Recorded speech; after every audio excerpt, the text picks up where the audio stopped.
Merhabalar, bugün sizlerle mozaik pasta yapıyoruz. Aslında bu tarifte hem mozaik pasta hem irmik tatlısı hem de nefis bir çikolata sos tarifine ulaşabilirsiniz. 3 lezzet bir arada. Haydi bu lezzetli tarifin yapım aşamalarına birlikte geçelim. Tarifimde ilk önce 300 gram petibör bisküvi kullanıyorum. Derin bir kaseme koyduğum petibör bisküvilerimi şu şekilde elim ile kırıyorum. Çok küçük küçük kırmanıza gerek yok.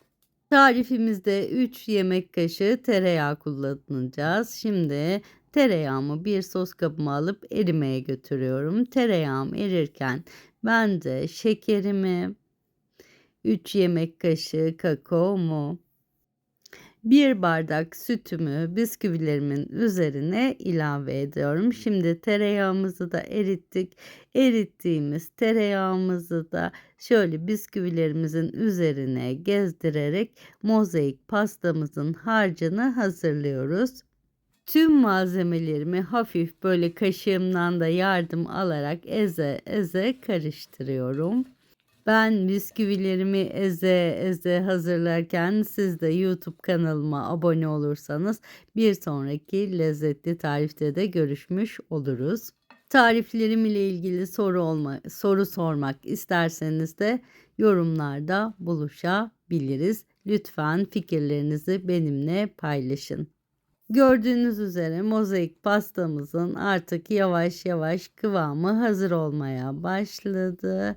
Şimdi ben bu harçtan bir miktar ayırmak istiyorum. Şöyle sizlere de dokusunu da gösterdikten sonra şöyle dilediğiniz bir miktar mozaik pastamın harcından bir kaseme ayırıyorum. Bu ayırdığımız kısmı ile pastanın süslemesini yapacağız. Şimdi hazırladığımız harcı yağlı kağıt geçirdiğim daha önceden bir kelepçeli kalıbımın içerisine boşaltıyorum. Yağlı kağıt pastamızın kelepçeden çıkmasını kolaylaştıracaktır. O yüzden kullanmanızı tavsiye ederim. Şimdi harcımı kalıbıma aldım. Şöyle bir patates eziciyle veya bir bardak yardımıyla su bardağı da olabilir. Eze eze harcımı tabanıma yayıyorum. Bu mozaik pastamız hem sunumuyla hem lezzetiyle rakiplerine fark yaratacak. Aynı zamanda çocuklarınıza doğum günü pastası olarak da kullanabilirsiniz. Şimdi tabanımız hazır. Biz buzdolabında soğumaya giderken biz de birlikte irmikli kısmı yapalım. Bu kısım sütlü irmik tatlısı. Tatlımızda 1 litre süt kullanıyoruz. 1 su bardağı irmik, 1 su bardağı şeker ve ocağa almadan şöyle bir çırpıcım ile tüm malzemeleri çırpıyorum. Malzemelerimi homojen bir kıvama getirdikten sonra ocağımın orta harlı kısmında muhallebi kıvamına gelene kadar pişiriyorum. Ve şimdi tarifime bir pakette vanilya ilave ederek muhallebi kısmımı tekrar karıştırıyorum. Artık pastamızın beyaz kısmı da hazır. Birazcık oda ısısına gelene kadar soğutuyorum ve dolapta soğuttuğum mozaik pastamın üzerine sütlü irmikli muhallebimi döküyorum. Bu muhallebiyi de pastayı da mozaik pastayı da ayrı ayrı da servis edebilirsiniz. Şimdi muhallebimiz de soğuyana kadar buzdolabına kaldırıyoruz. Muhallebimiz soğurken biz de üzerine süreceğimiz çikolata sosumuzu hazırlayalım. 1 su bardağı su kullanıyoruz çikolata sosumuzda. 1 su bardağı sütümüz var. Tüm malzemeler açıklamalar bölümünde olacak. Oradan da bakabilirsiniz. 4 yemek kaşığı şeker, 1,5 yemek kaşığı un, 2 yemek kaşığı kakao kullanıyoruz çikolata sosumuzda.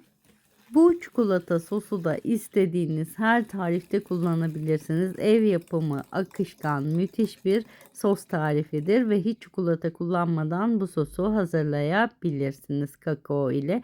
Şöyle çikolata sosumuz hazır. Soğuyan tatlımın üzerine bir kaşığım yardımıyla yavaş yavaş çikolata sosumu gezdiriyorum. Burada direkt tencereyle de çikolata sosumuzu dökebilirdik ama çok sıcak olacağı için irmikli dokuya zarar verebileceğini düşündüm.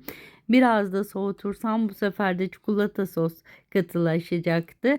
Bu sebeple böyle bir kaşığım yardımıyla yavaş yavaş dökerek pastamın üzerine şöyle sosumu iyice yayıyorum. Artık çikolata soslu kısım da yavaş yavaş hazır. Şimdi çikolata soslu kısım da soğusun diye buzdolabına tekrar kaldırıyorum pastamı. Ve ayırdığımız o mozaik pastadan elimizde minik minik toplar yapıyoruz. Bu hazırladığımız minik toplarımızı Hindistan cevizimize buluyoruz ve bu minik toplar ile pastamızın üzerini süsleyeceğiz.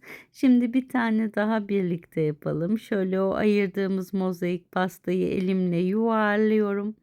Ve şimdi biraz da Antep fıstığına bulayacağım. Dilediğiniz şekilde aslında pastanızı süsleyebilirsiniz. Bu size fikir olması amacıyla böyle mozaik kısmından biraz ayırarak toplar yaparak süslemek istedim. Şimdi artık pastamız soğudu. Kenarlarını Antep fıstığıyla süslemek istiyorum. Kalıbımdan çıkartmadan Antep fıstığımı kenarlara serpiştiriyorum ki Antep fıstığımı düzgün bir şekilde dökebileyim diye. Bu şekilde kalıp içindeyken pastamızın kenarlarını süslemek daha düzgün görünmesini sağlayacaktır. Şimdi şöyle tüm Antep fıstığımı kenarlarını süsleyelim ve artık pastamızı kalıbımızdan çıkartıyoruz. Şöyle kelepçesini yavaşça açıyorum. Pastamı soğuttum yaklaşık 2 saat buzdolabında. Yavaşça kelepçemi çekerek çıkartıyorum pastamın etrafından. Ve şimdi pastamızı süsleme zamanı. Hazırladığımız toplarımız ile şöyle mozaik toplarımız ile mozaik pastamızın üzerini süslüyoruz. Tarifimi beğendiyseniz herhangi bir emoji gönderirseniz çok mutlu olurum veya yorum yazarsanız. Şöyle pastamızı süslemeye devam edelim. Artık yavaş yavaş pastamız servise hazır. Şimdi bir dilim de keserek tadına hep birlikte bakalım. Pastanızı ılıkken lütfen kesmeyin, iyice soğuduğundan emin olun. Yoksa katları düzgün çıkmayacaktır. Şimdi bir bıçağım yardımıyla şöyle pastamı kesiyorum. Şimdi evet dilimini artık hazırladım ve bir bıçağım yardımıyla çıkartıyorum. Evet, çok şık güzel bir pasta elde ettik. Şimdi yanına bir de ben dedim ki şeftalili ev yapımı buzlu çay yapayım. Haydi bu lezzetli tarifi de birlikte yapalım. Şeftalim var bir adet. Suyumun içerisine ilave ediyorum.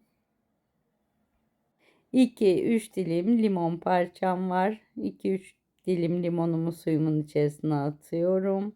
Şöyle 3 yemek kaşığı şekerim var. 3 yemek kaşığı şekerimi de iced tea tarifime ilave ediyorum.